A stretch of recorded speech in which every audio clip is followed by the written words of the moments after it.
button. We're good. We're going to get this thing underway because we're just so excited. We can't contain ourselves. Thank you all so much for coming. My name is Lisa McDermott. I'm the assistant director here at the Carnegie Art Center, and I'm responsible for our educational programming. And I just want to say how delighted I am to have entered into this partnership with the Modesto Stanislaus Poetry Center. When Lynn Hansen approached me, 2 months ago, 3 months ago? It wasn't that long ago, about how we could bring more poetry to the Carnegie. It was a godsend. We'd been hoping to do this on a really regular basis, but just given the volume of things we're trying to do here, developing a poetry series was something that was just a little like 2 more years down the road. So the Modesto Stanislaus Poetry Center stepped up. They've organized a series of 4 readings for the coming year, once each quarter, and we are ecstatic. They've got the poets lined up for every reading already. Done. I'm going to turn the podium over to Lynn Hansen and let her introduce herself and our amazing poets for today. Thanks, Lynn.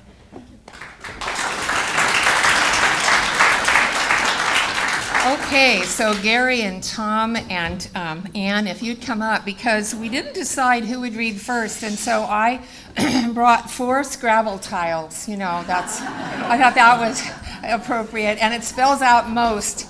So if you get the T, you're first. How's that? And we go backwards. We spell most backwards. You can handle that. Here you go. Pick.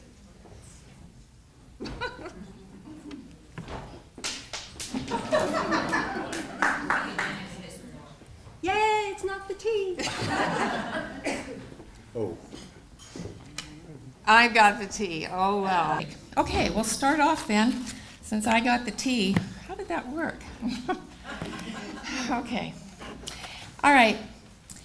I started out teaching biology, so I'm a scientist, and I had a fantasy when I went to college of having a double major of biology and English. But English literature was really hard for me. I wasn't a fast reader, and there were 15 papers in a semester and that many books, and it was just hard to do with physics labs and chemistry labs, and anyway, I didn't quite finish my English minor or major. So I went on with biology, but I always kept that in the back of my head. After I retired from teaching junior college in Modesto, I decided I'm going to be a poet, and I even wrote a poem about that. When I retire, I'm going to write poetry, and everyone laughed, but here I am. There you go. For me, poetry has been a way to express things, and my recent publication, Flicker, Poems by Lynn M. Hansen, is really a collaboration in a way, because the woman who did the artwork on the front is Linda Gordon Sawyer, an artist that everyone probably in this community and area knows fairly well. She's exhibited here a number of times. And I asked her if she would do the cover, which she did, which I think it made it just, I told her I think the best part of this book is the cover, actually. So she said, no, it's the other part. So, but we were a good collaboration. So a lot of my poetry is, in this book, is in sections. There's the early years, there's the years middle, when you're newly married and newly in a job, and then there's the travel years, and then there are the people that I know, and then there are the getting closer to the end years, which is where I am right now. And someone said, gee, it's obvious you don't mind telling everyone in the planet that you're 70. No, I don't mind that. So I'm going to begin with one of my very favorite poems, and it's about my sister. And I often tell her that if it weren't for her, I wouldn't have anything to say, because she gives me plenty of material. This is called A Letter from Clifford. Grandma knew how to manage restless young children in church. Her tools were simple: pencil and paper distributed under her watchful eye. My sister and I would loosen our imaginations, draw horses, high-fashioned gowns, doodle, while a crescendo of words flew out from the pulpit. This Sabbath, my sister was thinking of Clifford, the young milk-white boy in her first grade class whom students had been warned should not be kicked in the stomach. Armored with institutional protection, Clifford had become a pest. He sat as close to her as possible, patted her arms as if she were his pet cat, Even worse, stared at her face. While Grandma listened intently, my sister penciled a clear response to Clifford's attention. Dear Clifford, I hate you. Love, Gail. The letter is still in Grandma's Bible. I don't know what happened to Clifford. She's really priceless, and we're still writing about stuff that she's done or I've done something. There is I suppose for everyone in their life, there are some really foundational people. I grew up in a family that had single parent. I lived with my mom. My mother and father were divorced very young. So for me, my mother was off, getting a job, making ends meet, whatever. But the person that had the most influence on me, who was really foundational for me, was my grandmother. And she was just absolutely precious to me. And so this poem, and actually this whole book, is dedicated to her memory. And this poem is about an incident between my grandmother and myself when I was about 5. It's called Veneration. At her death, Grandma left few personal items, nothing anyone wanted, except her Bible, now lost. I was not there to empty the house or to hold her things one last time. Had I been there, I could have felt her presence by slipping on the yellow calico apron edged in blue piping, stained with tomato juice and rooster blood, buried my face in its folds, inhaling the aroma of biscuits baking in her kitchen. I could have worn her black straw Sabbath hat, skin touching the soft inner band, darkened by sweat and oils, carrying her scent. My feet could have walked on colorful rugs made from scraps crocheted together from cast-off woolen skirts, shirts, pants. I could have held up the long black scraper she used like Cinderella to clean soot from the wood and coal burning stove. But at age 5, long before her death, I chose how I wanted to remember her. As she sat on the bed, clipping her gnarly, yellowed toenails, I gathered them like sacred relics, gently pressed them to me, discards made holy.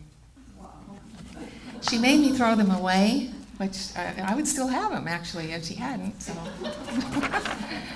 she said, "What are you doing?"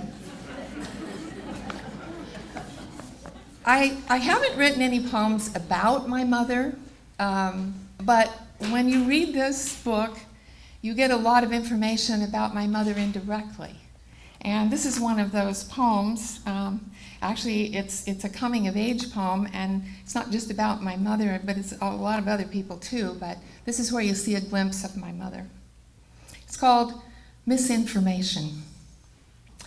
I remember in the 4th grade, all I really wanted to do was play basketball or cowboys, yet I was marched into a dark room to watch the movie that the boys were forbidden to see, which meant I had to give up basketball to watch it. And then when I did watch it, I got confused because the movie showed a cartoon female body where there was a place in the head that shot arrows into the pelvis until something fell out, but it wasn't clear what was. So after school, I thought I would ask my mother to explain menstruation, a term I could hardly pronounce, and she reacted with a hush-hush look that made me think I had uttered profanity. But if the school was showing a film like that, why shouldn't I be able to talk about it? So I kept pestering her to tell me until she finally explained that my body would build a little house, and if no one came to live there, it would tear it down.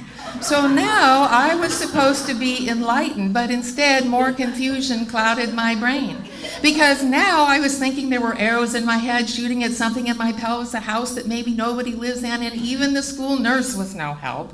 So when I did start menstruating in the 8th grade, because of my sketchy understanding of the process, I really didn't know what to do, so I asked the nurse for help again.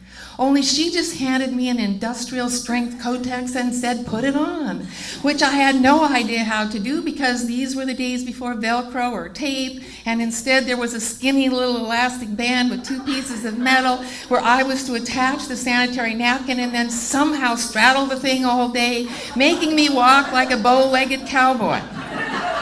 which was not at all comfortable, so now I was truly miserable, especially since my budding breasts didn't bloom into large globes as I'd hoped, and instead there were like 2 small boils on my chest that hurt when I tried to force them into a AA training bra. So, there you go. In case you want to know, I was born breech. Needless to say, that set the tone for my whole life. Well, moving on past, the middle years, it was interesting to me that the middle years I didn't have a lot to say. But for a lot of years, I had very much a good deal of pain and difficult joints, and had to eventually have 3 of my joints replaced, 2 hips and a knee. And for a long time, I was in constant pain and couldn't walk very much. After I had had my last replacement, my husband and I decided we were going to test the goods and go for a walk. And so this is called, and the walk was to Wapama Falls in Yosemite. So it wasn't just a simple walk, but we took it on anyway. It's called A Walk to Wapama Falls. A journey of triumph over immobility begins as I emerge from the dark tunnel at Hetch Hetchy Gateway to Yosemite backcountry. The trail is flat, wide, well-worn, its gradual grade no problem for new joints. I passed joyful burst of yerba santas, lavender trumpets, color guard of blue lupins, bold splashes of clarkia pink, sweet fragrance of ceanothus scattered along narrow path, absorb their collective welcome, each stride a challenge, mystery, joy. Small creeks cross my trail, muddy the walk, alive with flutter of delicate muses, orange fritillaries, California sisters, mountain swallowtails, who coax me onward, deeper into unknown chaparral wilds. Rattlesnakes and poison oak do not stop my trek over glacial, polished granite made slippery by dusting of sand. Under thin needle shade of gray pine, I rest on a boulder the size of a car, a cold throne. At last, cascade of Wapama Falls hurls over 1,300 feet from a hanging valley, refreshes dry, light air. Tired, I lean into thunder of wild, wet spray. Savor that I can walk here. That was pretty powerful. Okay. This poem is a love poem. And my husband, Richard Anderson, is currently videoing this. So this is a love poem, sweetie. In case you didn't get it. Why we go to Death Valley. We go to Death Valley to celebrate, marvel at the exuberance of pupfish who hover in saline currents, gulp sediments, glean diatoms into the next generation, defend shallow waters of their doom. We scan desolation and admire creosote bushes' thin limbs that sprout from desert pavement or stand swamped by sand surf and yet wave their yellow welcome. We touch the breccia of brokenness after its transformation into marble, just as our lives gathered out of jumble, then cemented with a matrix of mutual respect. We journey through a battalion of Joshua trees whose bayonets of spent inflorescences salute us as we pass on through Tea Kettle Junction to Devil's Racetrack, where rocks skim over flat playa of fine sediment cobbled hard by years of drought and dry air. At day's end, we watch our solar flame kneel on the spine of the funeral mountains, shadows sliding along the slip face of dunes, follow sand sparkle until it dims, renew the bones of our bond, drift into the warm current of our twilight. We love Death Valley. That's where I spent my honeymoon. People are going, you gotta be kidding. There isn't a person that's, well, there are probably some people, but there are not very many people who don't know Lee Nicholson or didn't know Lee Nicholson. Lee Nicholson was very, very important for the poetry community and had a tremendous influence on many of us. In fact, all the readers you're going to hear today and most of the ones you'll hear in the future. And so when he passed away, it was sad, to say the least, and certainly a loss. So I wrote this poem in the memory of Lee, of his actually name was Coy, in the memory of Coy Lee Nicholson. And I call it Another Kind of March Madness, because he died in March. Wind, rain, thunder, hail rents through the fabric of heaven for you. A voluptuous moon throws her silver kisses toward earth with abandon. In celebration, the furies swirl, call out your name. You hear their energy smile in your death sleep as you return into fertile loam of earth's skin to feed grasses. Mermaids emerge from their liquid castles, seaweed garlands drape over naked breasts. Muses appear out of onyx forests adorned in opalescent foxfire. All collect around you like angels, sensuous songs leaping from instruments, a boisterous welcome in your new realm. Trumpets blow, drums beat, voices chant. You, the Lion of March, exit stage left, leaving spring splendor, camellia cavalcade, burst of cherry blossoms, daffodils whose petals fade and join you in the sacred earthen sanctuary, where now you are free to dance, to mingle with Wilma, Emily, William, Sylvia, in flames of fireweed and wild revelry. I have one more here.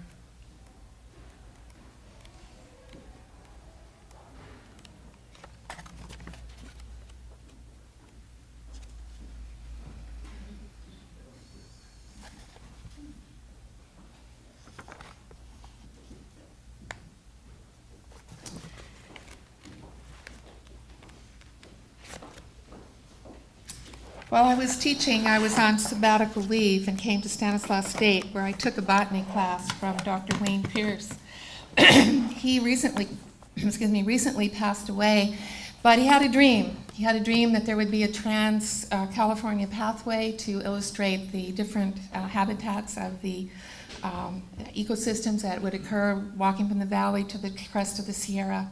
And so I wrote this poem in memory of him and to accompany the opening of the Trans-California Pathway, which is now available on CSU Stanislaus campus. And actually there's a plaque with this poem there too, courtesy of Sarah, wherever you are. Acorn Dream, in the memory of Dr. Wayne Pierce, Professor of Botany, CSU Stanislaus.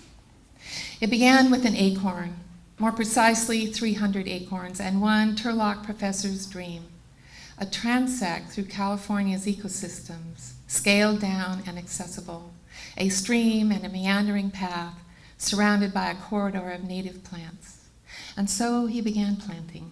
Each acorn threw off its rough cap, split its shiny chestnut hull, taproot digging deep into rich Central Valley soil to create a mini forest, a grove of 47 valley oaks, Quercus lobata. When his horizon fell dark, his dream unfinished morphed by others into a memorial project. Like the acorns he planted, his idea, deep-rooted in passion for learning, emerged as an anchor of beauty, gathered fertile soil of support, and formed a magical oasis stretching over 4 acres of the CSU Stanislaus campus, the Trans-California Pathway. The trail snakes upstream from the Valley Oak Grove through chaparral chamise and foothill blue oaks, past canyon live oak and yellow pine, ending at the foot of mountain hemlock. A living monument honoring the memory of a gentle man whose botanical dream shape-shifted into a perennial community gift. It began with an acorn. Thank you.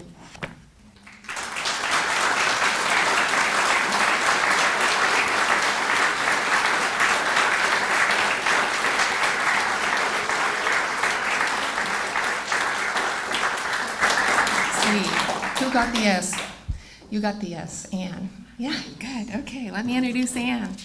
Ann Bailey is a local writer and an artist, and she is a retired teacher, high school teacher, and she's contributed to lots of periodicals in the area, including More Than Soil, More Than Sky, and Collision 3, and the Valley Sierra Arts Project.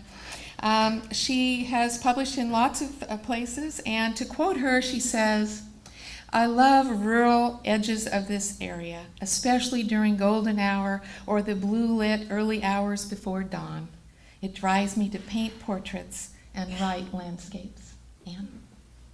Writing to me is it's like making a map. Sometimes it leads to a place or a moment or a person. Other times it's more of like a process, like clearing brush or walking off a property. In honor of this year's Yosemite show, I've just brought a few personal maps. This one's called Yosemite, Hidden Messages from the Wild, No Consistent Postmark. Her battered letters home smelled of wood smoke and control burns. Bits of pine needle and dried lichen nestled wild in bumpy corners. Seedy text scattered across parchment. It was a long time before her absence was actually noted. Stargazing daylight, her dog-eared Annie Dillard book no longer in the hammock. Silvestre, little wild seed. Had anyone paid attention, they would have seen it. Her silent wariness in crowds, the rustle of leaves when she moved. When she did speak, it was a husk, an insect's burr, easily spoken over. Her heart thrummed, a woodpecker's muted hammer, quiet, not, a boot tread muffled in dust.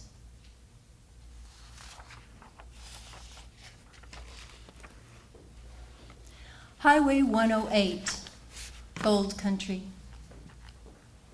Wing flash in the clear air, a near wrinkle of song winks. Small birds kick up a ruckus near the fire pit. The air is so fresh, it sings. Flatland sisters, Feather and Bill, lay trophies on Yosemite's doorstep. Magpie glister, redwing warble, stash of glint and treasure. Passing through Route 108, valley gold, flatbed stacks of bee boxes, white and buzzing, hauled by truck from the high plains. Silver Lake, Highway 88. Camp was always next summer, too far for somebody else. Until one summer, the Red Cross or some such agency gave me a week at Silver Lake. Swimming, swimming in our Silver Lake. When days are hot, when days are cold in our Silver Lake. I was 14. Life was good. I sang by the campfire. Cookie, cookie, listen while we sing to you. I waded in warm shallows and gazed at Thunder Mountain, dragon-shaped tail wrapped around blue sky. Day 2, I wrote my first postcard home. Hi, Mom. Hi, Dad. The air smells really good here, but the altitude takes your breath, especially at night. Our tent sleeps 6. On day 3, I left my shared tent for starch sheets at the infirmary. The nurse's eyes said, "Contagion!" And strep throat kept me company in the long white van, all the winding way home.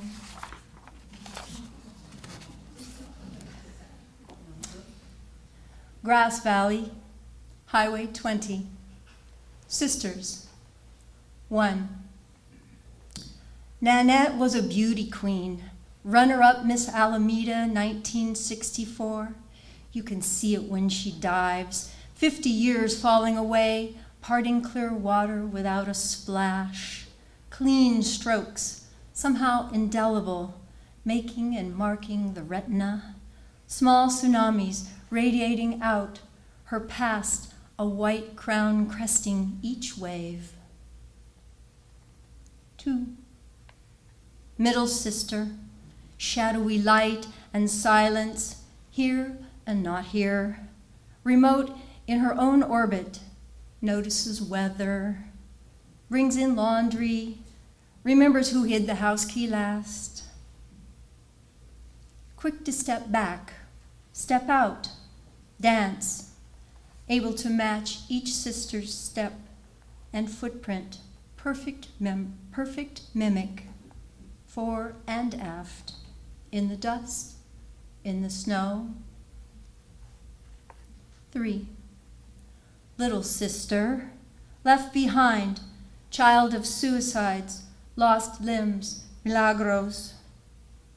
Each breath exhaled until it rattled, breath of fire, reach of lung and rib, waiting at the gate, full throat.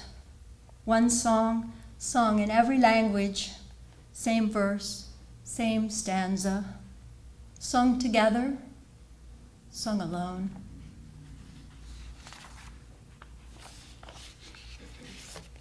It's another personal map. Highway 165, Stevenson. Tara. Tara cropped waist-length hair, arms full of it, with nail scissors. Permed it at home with a Tony kit and pipe cleaners. Her sweet triangular face gleamed under royals of worm-like curls. She published her first short story right out of rehab. Coe. Landlocked surfer, blue eyes lake-locked in a thin face. Coe's blonde dreads lasted all through high school. Felted hanks of weathered hair, barely contained by strips of torn t-shirt. Bob Marley, Red Hot Chili Peppers. The yearbook staff airbrushed out a hemp leaf, tattoo burned just below his collarbone.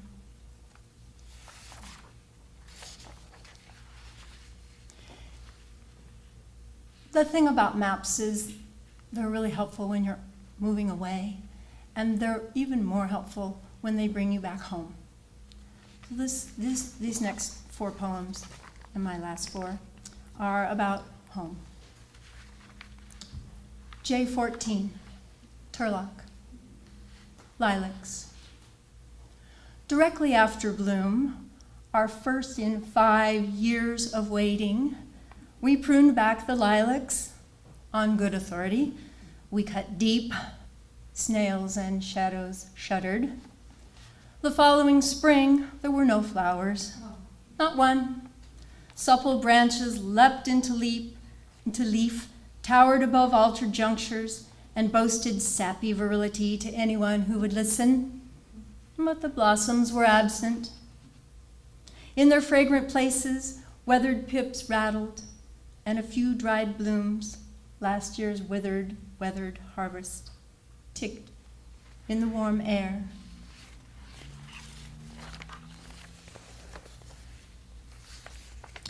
J14, Denair, California. Almond blooms scattered, too early for corn. Spring fields royal, naked, up for grabs. Red-tailed hawks, aloft and sharp-eyed, shudder long, rutted shadows. Exposed to the sky, small heartbeats pound. Murders of crows, high-step, abandoned bolt holes. This is a convergence of Highway 120 and 5, Lathrop. A simple place where sky meets ground, turned loam exhaling, where bright river sand beneath water shifting winnows up and over the ankles, then clears. A crow's eye view. Countless dust roads, warm powder rising in wisps behind bare feet. Swirling dervish, a distant bike's thin, snaking track, laboring to its vanishing point. Tire prints raised, a reptilian Sanskrit, text for the drifting raptor, roadmap of sparrows startled. In the clear air, a hymn to gated sidetracks, undeveloped ditch banks, lonely levee paths, warbled and sung in unison for dust carried aloft, black peat or diamond grit. Out and over asparagus tracks, cropped alfalfa, rows of gunny sacks loaded with Stockton Reds. Wind bathed at dawn, scraped clean as bone, patched and broken wetlands, collect sumps of weathered sandhill cranes. Rising up on tiptoe, wingtip to arching neck, long and leggy dancers, high step into life. A daily Adam, a daily Eve. For my last one, this was the convergence of Highway 120 and Highway 99. It's called Revenge. Clouds travel gray skies in armored trucks of pink and apricot. Rains come and go, thin and whispery, feed lean, shallow creeks that slice through marshy grass. Cottonwoods rear back, roots lifted, dark petticoats wading into a muddy San Joaquin. Fisher folk from an era of paper and ink mark tide times, the moon, check the farmer's almanac. Striped bass, a silver history, travel ghost migrations upstream. Deep in the channel, sturgeons, grand legend, plot revenge.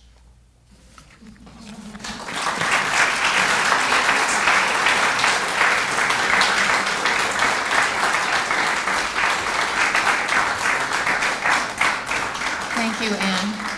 It's always lovely when you have a visual artist who's also a poet because they paint with words, don't they? Okay, Gary Thomas is also a retired teacher, junior high teacher, and also taught at community college. He grew up on a peach farm outside of Empire, so this is a Valley boy, and he has been published in lots and lots of places.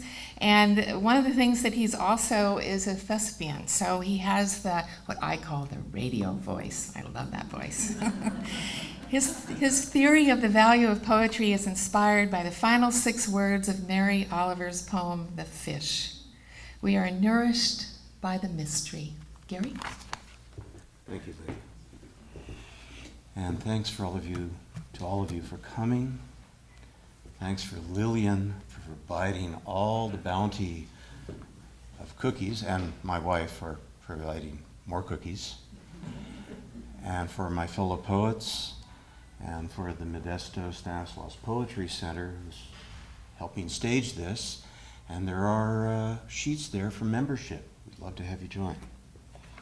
Anyway, I'd like to start off with a poem on a controversial topic, August.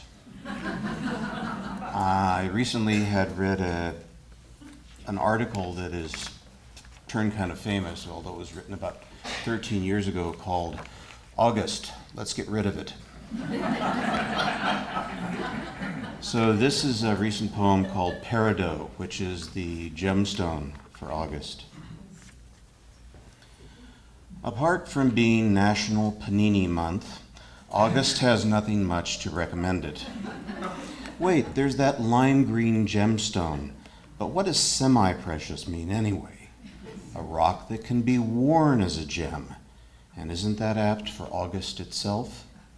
Baseball, tomatoes, the beach before the heat hits, what we call barbecue but isn't, a noon swelter that allows for evenings outside on the lawn with birds, trains, motorcycles with bad cylinders in the distance, clear cut as your neighbor's cough from 50 years of Navy cut cigarettes. Yeah, watermelon. and hand-churned peach ice cream the consistency of latex paint after just 5 minutes in the sun. Some brother's wife brays at her kid for being himself when he had the chance. Someone remembers the month's name was dreamed up by a guy who used to be called Octavian, until he decided that since he'd conquered Egypt and all in a hot month, he should have it named after his own new persona, an eminent and somber bijou of a month to turn mortal hearts upright and row crops under till both reflect a living olivine that could have fallen from Olympus itself. Just now, we earthlings just wait for it to be over. Recite that rhyme to remind ourselves how many days we hath left till we can wear September's sapphires. Another controversial poem, it's about Turlock. And the controversy arises because the Chamber of Commerce, even the Chamber of Commerce of Turlock, doesn't know how Turlock got its name. A lot of people think it's a Scandinavian word for dry lake. A lot of people think it's an Irish name for dry lake. It is. A lot of people think that Mitchell, Mr. John Mitchell, who founded Turlock in 1893, did sort of a Ralston thing and said, no, don't name it after me. Let's name it after the village of Turlock in Ireland. And the controversy is I don't like any of those reasons, so I'm going to throw in my own. So this is called nihil est vita hic, which is a Latin term meaning there's nothing to see here. Nihil est vita hic for Turlock, California. Hereabouts, even Gertrude Stein would be lost. Oakland, at least, was once honored as Encinal ere it was quartered, bequeathed to sons, unpretentiously raped and made a shipyard, a ghetto, a Leno joke. I live in a town whose children don't know its name came from a forgotten novel about an idyllic Irish village. There is no here, they sneer, and they think they are clever or worse, original. This afternoon, I noticed 2 yellow warblers sip at the hummingbird feeder I filled with clear nectar just yesterday. They look pure damn quick left, right, somewhere else I'll never know just before they vanish. Nothing to see here? Sit down. Slow your sight. Close both eyes a second. Open them now to a village of wings, wordless hunger near your soul's regard, in this fictional real city, then stand, look more, and within. Now the last few days hasn't been hot in August. So I'd like you to imagine that it is, as it usually is in August. And as Lynn mentioned, I grew up on a farm outside Empire and went to Empire Union School back when it was K-8. This is called Heat Wave. 3 a.m, still hot enough to melt breath, throat like steak under sandpaper. Even with the overhead fan, the heat waves its nettle brush over my belly, under my arms, in between each leg hair. I can hear the vehemence of 8 days' incessant swelter, so much like the brick incinerator at my grade school when I was 8, and the janitor let me feed it with milk cartons from Friday's fish stick lunch. The wax hissed along with the scalded sour milk still left, smoke oozing through the cracks in the masonry. I learned how to close the sheet iron doors with his broomstick, and the black roar of what burned rose into the small town sky, like the crematoria I would read about later, wondering if books were lit to burn the bodies since they'd been used to build rallies before. The hate shimmering from the pages, and the faces, and the arms angled upward, flat as fireplace shovels. The walls and roof are still ticking, contracting, grumbling from the fever this close August brings on. I navigate these dark swells, become a spectator, a reflector, as the temperature drops and I draw a full breath for the first time in hours. I could almost eat something, washing it down with something cold, soft, white. 4 o'clock.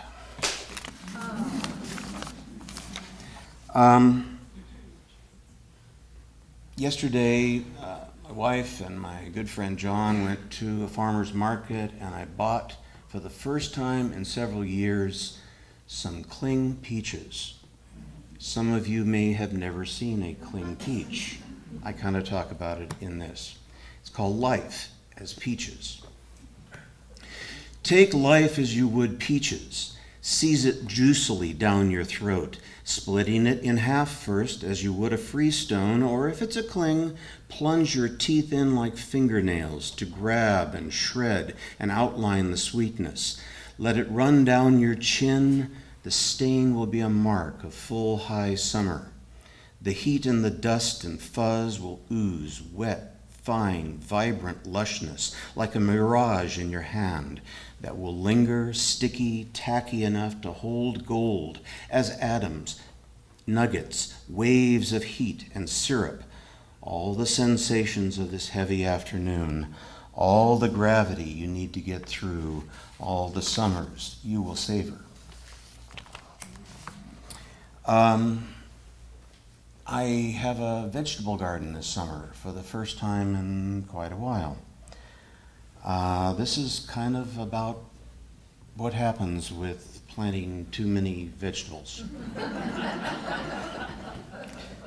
It's called These August Blues.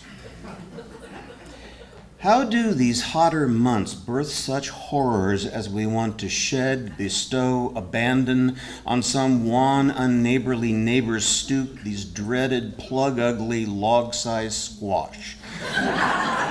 Oh, we want to exude. I'm just sweating out my pure sin, as we have all done, and need to give it away.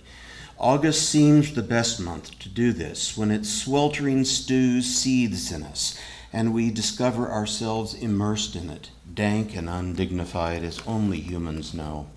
In shorter words, we're sweating, and all we can think to say as we're stooping, hoping no one opens the front door as we give them what we hoped would bear fruit, only not quite this much, is, in case a face appears, oh hi, I was just wondering if your family could use some zucchini.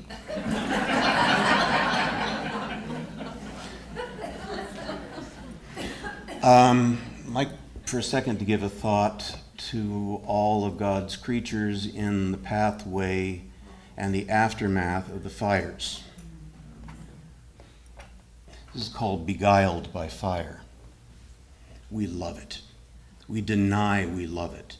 How it makes things disappear, clears spaces, darkens the earth. Its older cousin, eruption, delights in the moment. So much can be consumed so briskly. Dry grass, a kite atop a crazy quilt.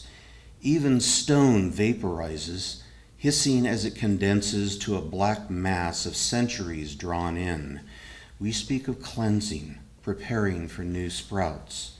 An innocence almost, as if what scorches us to our marrow is our salvation. We must be warm, must learn fire's harsh syntax, how such love consumes us until we are ash. All the yonders invert and spill until we are green again. I was a teacher at Turlock Junior High School for 31 and a half years. I saw a lot of changes. I'm sure the current teachers in the Turlock school system and other school systems are experiencing changes now that the, Common Core. Now, I wrote this poem 13 years ago, about a different kind of test, some of you who are seasoned teachers may remember, called the SAT-9 test. Yeah, people are shaking their head. And I wrote this during a SAT-9 test when you are not allowed to help students take the bubble test. You just hold good thoughts. So it's called Even This Day, back from the days when you took a math class and you did the even problems one day and you did the odd problems, but maybe it has an additional meaning. Even This Day, it opens with a title of a poem by the American poet Kenneth Patchen. Even this day. If a poem can be headed into its proper current, someone will take it within his heart to the power and beauty of everybody. But before that happens, we will sit in lines of 6, all facing the front, our eyes focused on our booklets, our sheets with small circles, our pencils grinding pockmarks hard into the faces of our desks. We will pretend for familiarity's sake that any of this matters, that our time is well spent, that if we were to connect the dots, a poem about architecture would appear, perfect in its geometry and reason, beautiful and strong as a cathedral, a cataract of stone and holy water. Anyone reading this after we have done breathing should know that we were as alive as if we had been singing or drifting on small rafts, heading downstream, staring straight above at all the connecting lights. Okay, my older son, our elder son, is not here today. I brought this to read for him, but he had to go do something silly like throw his back out.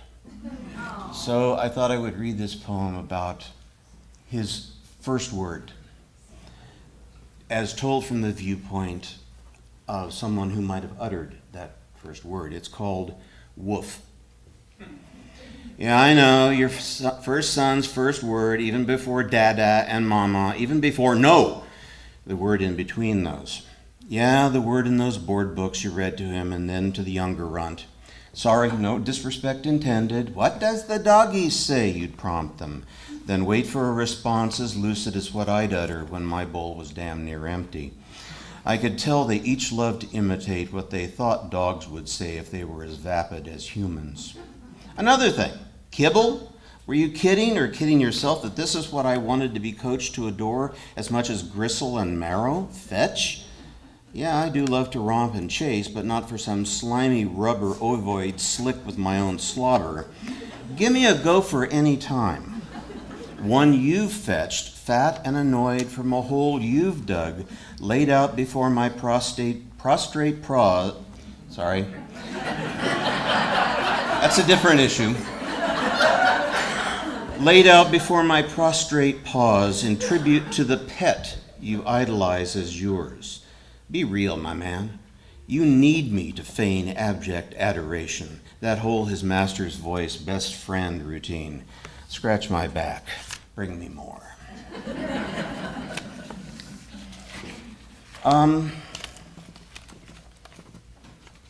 Let's see. In just a few days, the 50th anniversary of the March on Washington will take place. And I was thinking today of the common courage, the simple hard work those people brought up to that day and afterward, and how we forget that. So this is a section of a longer poem. The poem is called Stumbling Through the Seven Veils. This is Veil 4. And I think this was a little bit about the connection we as humans should have with one another. Somehow those others, get their bearings every time from below, whether their bellies or their spleens tell them to bear up, hold out until someone comes to relieve them in their time of pain, yoked to patience. I am coming, I tell myself before I can move myself to tell them. All I have courage to tell them is, here is my hand, attached to this rope of raw silk braided into something beyond its own strength. Reach as far as you are able, and I will come near you as close as I can. We will give each other strength. We will suffer each other gladly and be whole. Okay, one last poem. This is what's called, the form of poem is called a haibun. It's a prose poem, usually like a travelogue, that ends in a haiku. And it's about a recent trip to a La Jolla beach when me and my arthritis and osteoporosis was trying to get down some steps to the beach. It's called Uncertainty, a haibun. To be as I was taught, or know I ought, that is the inquest I enter whenever I can't find the rule book. I am on vacation, I am told, and should have packed all I thought I would need, but something other told me I should leave room for surprise. If I know where I'm going and what I'll require once I'm there, why go? Maybe my debiety stems from a different need. To be safe and sure while jointly reckoning, I risk a new discovery. This La Jolla afternoon, I descend 3 tiers of crumbling concrete steps to a beach new to me. The steps are stippled with sand like sugar grains, so I could misstep and fall shamefully. At the bottom is a near pristine strand made of the same fine grains, deep and deceptive enough to wrench my ankle if I don't tumble down the stairs. I imagine arriving at Tideline in time to see the green flash at sunset, that brief phenomenon of horizon light at the frontier between sun and moon. I might be transformed, ascertain myself if I am punctual, I tell myself, so I accelerate. I am early, apparently. I have not stumbled, haven't wrung any muscles, am no more in imbalance than when I started down the steps, but have not attained enlightenment, haven't felt any ahas, am no more mindful. I am only alone and standing at a seashore breathing, watching waves on a planet generally more certain of its purpose than I, and just as mortal. If this is what I ought to be without being told, it is enough for now. Sunset assurance, simply respiring, ready to step into waves. Thank you.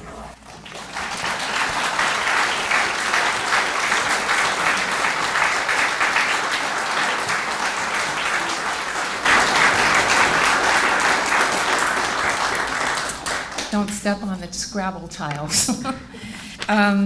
Next reader is Tom Myers. He's a retired elementary teacher, and he's lived most of his life in the Central Valley. And he has lots of pets, and he is very active in the Modesto area poetry scene. And his poems have been published in lots of places. He has a chapbook, which is also available in the back, called The Lost Language of Birds. And the thing I particularly like about Tom is his imagery. It is just over the top. So, Tom. Thank you. Well, thank you, everybody, for coming out today. This is a great venue to read in. I'm going to start with a couple of poems from my chapbook, which is several years old, and then I'll read some newer poems. Anacortes Ferry Terminal. Idling cars wait, lined up single file like red blood cells. I walk near shore, weathered pilings poke up through the water, rusty spiked hair.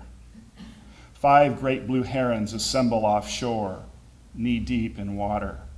One ready beak plunges, snares silver, shakes head side to side, gulps surprised fish. Neck elongates, snaps upward, like a yellow-handled cane. They move in unison, sweep the water with penetrating eyes. Long necks sway rhythmically, gently bob forward, then back. Giraffes strolling across the Serengeti plains, lured by the scent of acacia leaves, the promise of summer rain. The next poem came about, there was an article in the Bee and a photo of a woman in the Saint Laurent Cemetery adjoining Omaha Beach in France. And my wife and I are actually going to be going there end of the month to visit this place. So it's called A Whisper. She kneels head bowed, wearing black, her blonde hair draping an American flag scarf. She whispers the bedtime prayer she recited as a child, the one her father taught her. 10,000 white crosses stretch out like perfectly planted fruit trees. She reaches out and plucks a ripe fruit, puts it to her ear like a conch shell, hoping to hear him say, "My little pumpkin," one last time. She stands, then carefully arranges the flowered wreath, gently runs her fingers along one edge of the cross, breathes one last goodbye, then walks away, her father's words inaudible, lost in the breaking surf. And the last poem from the book came about. A friend and I went to a Selamar writing conference quite a few years ago. And during our lunch break, we took our sack lunches down to the beach. And that's how this poem came about. Red Tide. The wooden sign at a Selamar beach reads, "Muscle Quarantine."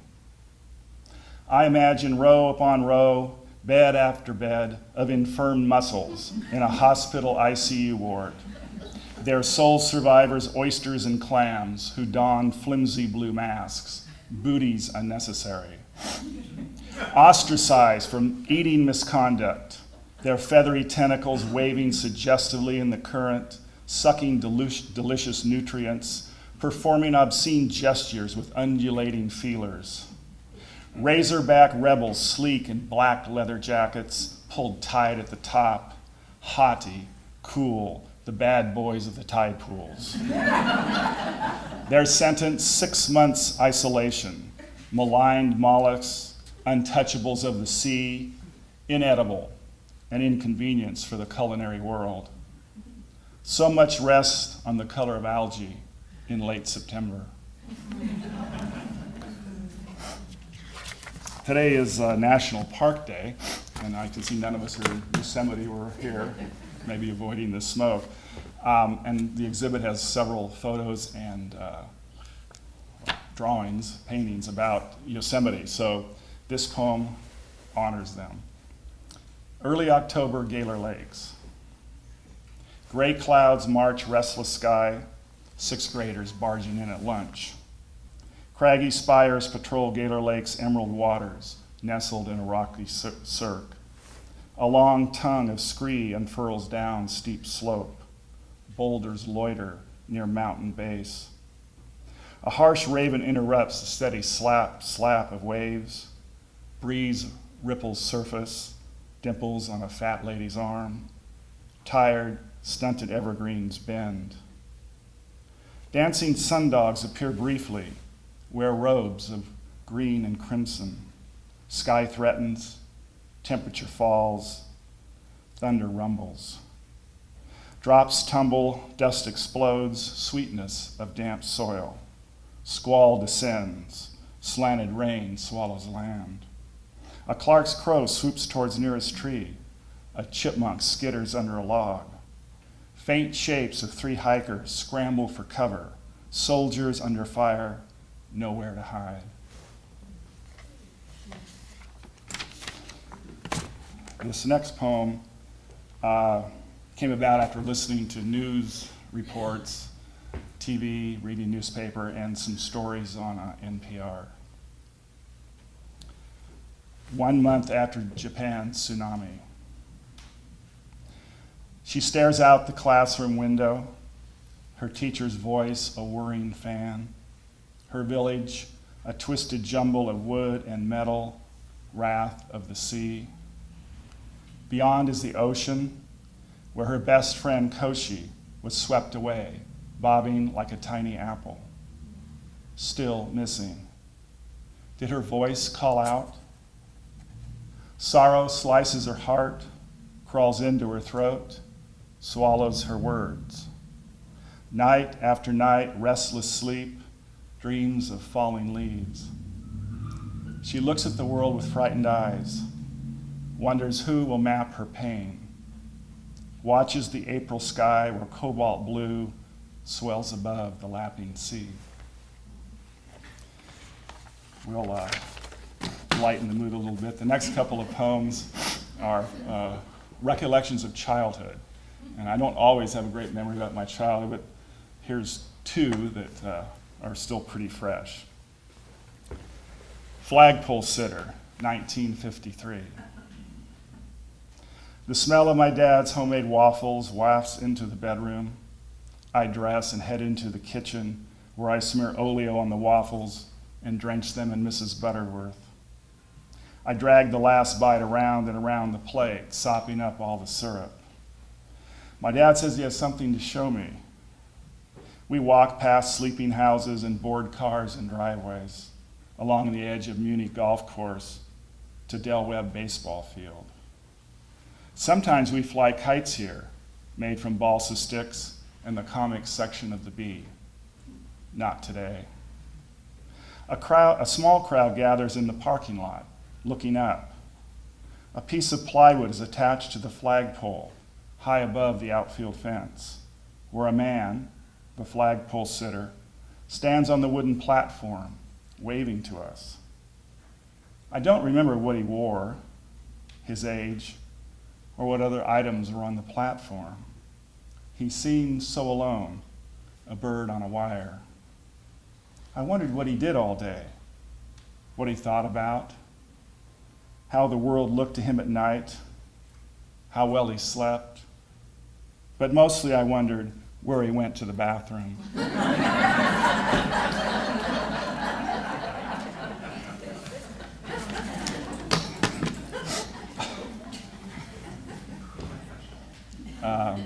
This poem, I remember my dad wasn't a very good fisherman, and neither was I. And we went on several times, we went on fishing trips, and they were, well, this is a recollection of one of those trips as best I can remember. Fishing with my dad, age 10. Saturday, 3 a.m., opening day of trout season. Drive Highway 108. Headlights illuminate surreal images, old Super 8 movies. Few words spoken, the silence of familiarity. Dad's rhythmic breathing, tires humming asphalt. Winding road narrows. Arrive at early intake. Ripe peach dawn glows amber. Hike down to river, bait hooks, 2 red salmon eggs like plump choke cherries. Nibbles here and there, cast and recast. A few strikes, water's white noise, line snags, snaps, dad, Jesus. Outfits new line, leader, hook, slip shot weights, bait, resume fishing. Quit mid-morning, eat sack lunches, return home. Don't remember the number of trout caught, what I ate, long ride home. What I do remember is this: rhythm of river, grasshopper's wings snapping like shuffled cards, skipping smooth speckled stones. How oblongs of sun danced on my father's hat, highlighted edges, folds hidden in gray shadows. His voice, slow and steady, floated above the river. Listen how his words have shaped me. I have 2 more poems to read. A lot of my poetry seems to come from early morning walks, which I do just about every day. I like to hike too, but I always make sure I get in a morning walk. And things just kind of find their way into my poems. This is called Jazz. On the walking path early morning, someone who could be Ella stops and listens, strains to hear, looks up, knows the unmistakable cries of Canada geese, but surprised to hear them in mid-June. 2 boisterous geese fly directly overhead, not 50 feet above her. They wear black patches under full eyes, dark brown wings, and a mottled tan underside. First one honks, then the other, one high-pitched, one lower. Jazz musicians improvising. Miles Davis and Charlie Parker, a blaring trumpet and mournful sax, lost in the moment. notes stretching the boundaries of their world. Nothing else matters. And the last poem I'm going to read today came from another poet named Peter Eberwein, who was a poet in the Fresno area, has written lots of poems, and one of them particularly made an impression on me, so I kind of modeled this poem after his. It's called Anything Seems Possible. This is the way it is. One finds an old photo album, searches the pages. There he is, on his farm in Minnesota, sitting next to Dave and John on the faded hood of a '62 Dodge Dart. Long hair creeps over the collars of their plaid flannel shirts. Dave laughs, or at least smiles. Not that it is important. What matters is this. It is morning. The sun shines in their faces. Anything seems possible. A deer grazes in the ripening corn. Thank you.